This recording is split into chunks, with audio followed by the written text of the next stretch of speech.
I thought 2020 was going so well for about a day. Then Australia caught fire and Trump almost started World War III, and we all faced not one but two existential threats in a week. The Middle East is a perennial tinderbox, but the conflagration down under is unprecedented in every way and tells us that we are past the tipping point. Australia is committing climate suicide while its leaders have not defended their country so much as its fossil fuel industry. Politicians can pretend no longer. Australia is on fire. A third of the population is affected. 500 million animals are estimated to have died and scores of people. And yet climate activists are dismissed as crusties and lefties. Climate crisis is the biggest conservation challenge in the history of our species. Conservatives, Nick, should be more concerned by it than anyone else.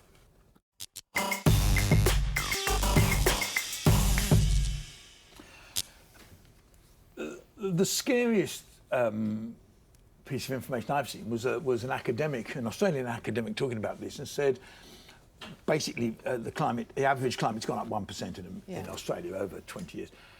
If it goes up 3%, they think this is the norm.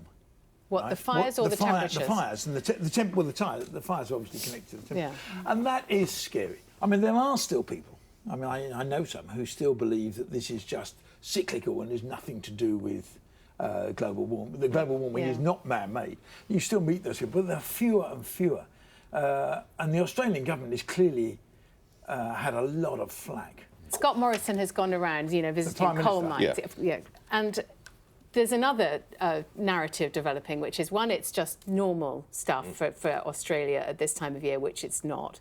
Two, that most of the fires have been started by arsons. That's a fake news narrative that is being grown by the indigenous media, so that the climate change crisis is not gripped properly. We're talking about a lot about the Australian government. Let's hear what the Prime Minister, Scott Morrison, had to say. Well, I've always acknowledged the link, as has the Minister, between the broader issues of global climate change and what that means for the world's weather and the dryness of conditions in many places. But I'm sure you would also agree that no response by any one government anywhere in the world can be linked to any one fire event. And I don't think you're suggesting that here in New South Wales, Victoria or anywhere else. Government's plans on climate change are very clear, and the achievements we're making, we've set out well. Australian Prime Minister Scott Morrison, look, here's the thing. I don't know why you kept... of course I accept climate change. It is the scale. He's not covered himself with glory at all with this, because he was late to the scene, because he was on holiday and he didn't realise the severity of it all. But here's the thing. I think we'd all agree. What do you want governments to do? What practical measures do they now need to take? Well, I mean, I think that they've got to move away from fossil fuel-based... But they are, slowly. Well, they're not really, because they're investing more in coal. I mean, should we just see what it looks like on the ground in Australia? I mean, of course, we've all seen these pictures, and we're going to hear from a member of my family who lives in New South Wales. I hope after we see these, these are fires burning also in New South Wales, which is the eastern coast, which has been the worst affected by the fire. The plume of smoke is the size of Europe. I mean, it's clear that urgent. Nick, I'm not a politician, nor am I a climate change activist, or, I cannot tell you what to do, but we obviously... Well, I mean, Scott Morrison, for example, Conservative governments across the piece have not got to dismiss activists as lefties, crusties and loonies, which is what is actively happening here. You've got Michael McCormack, Deputy Prime Minister, who said, we've had fires in Australia since time began, and what people need now is a little bit of sympathy, understanding and real assistance. They need help, they need shelter, they don't need the ravings of some pure, enlightened and woke capital city greenies at this time when we're trying to save their homes. Well, what you do about it is what you do is you force legislation. So you set emission targets that are consequenced in law. You set renewable energy targets that are consequenced in law. But in China, they're building a power station every half an hour. You adapt the curriculum to make sure that children, the next generation, are being taught about living and all the rest. I remember being at school, and I remember this woman coming in and doing this talk, and she scared the bejesus out of us. She basically told us, Yeah, you were stop in using Hull, your not hairspray. Beijing. What are you going to do about Stop using your China? hairspray. Stop using your Lynx Right. deodorant. China has to be made to agree to international... All your luck. Or international... All your luck doing that. Well,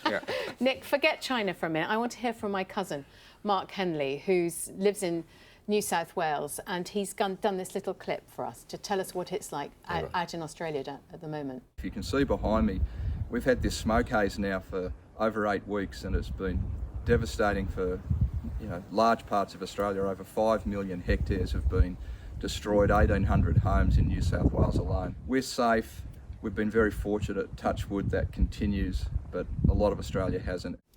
Mark pointed out the acreage. Let's just also see a graphic. For comparison, in 2018, 1.8 million acres of land burned in the Californian wildfires. Since July 2019, 12.35 million acres have burned and are still burning. I don't think anybody around this table is disputing this. It is, again, and I hear what you say, but countries like China, I make the point again, don't care. Okay. No. Last time we discussed this, I think that's not I don't true. think I don't you're right, think it's by the true way. that they don't Exactly. care. I think they... Have you seen the pollution in there? Sorry, this is not an argument. You cannot say that because China isn't doing enough to combat climate change that we shouldn't do it. I'm not. We should Correct. I'm saying bring China to the table. Yes. Yes, so are we, and the US. And the You US. can't say, and until they come to the table, we won't. No, do it. Nick's asking, what are the practical Yes. things that you actually then do? And sure, the question is, what are the practical things that we could all do? And that seems to me that my worry about the whole thing is Flying that we meat. all want it. It's fine until it starts affecting and impacting the lives we've learnt to have over the last 30, 40 years. Go back 40 years, and you didn't fly everywhere, did you? You didn't. You know, my life as a kid, And you I didn't remember eat going on a meat every plane day for the either. first time. My kids don't live like that. They haven't lived like that. And there wasn't a McDonald's on every high street. And they're probably going to have to change. And when you want people to change their lifestyle, they don't like it a lot, in truth. Right, but do you acknowledge my point that this has to be done globally? And of course that doesn't mean Britain shouldn't do, and responsible nations such as France and Germany. Fantastic, but you've got to bring everybody around the table. Femi. I'm sorry, but I've got to say this. The best way to make China, make big countries do the right thing on climate change is by using trade as a lever. And the best way to do that would be to operate as globally in terms of trade as grouped countries. Trade sanctions against China. It would be trade sanctions. Yeah. And do you think that would bring them to heel? That would be the best way. It's the only way that you could make them make it in their interest to do the right thing. Well, it was interesting when the Chinese gave evidence to a select committee here on climate change. Right. What they basically said was, our government will do it. The problem's going to be your government because we have a different system of government, and I think that's right. Okay. That is too much hot air. We've got climate change to think about, and you're watching The Pledge. Up next, it's time Labour put up a fight.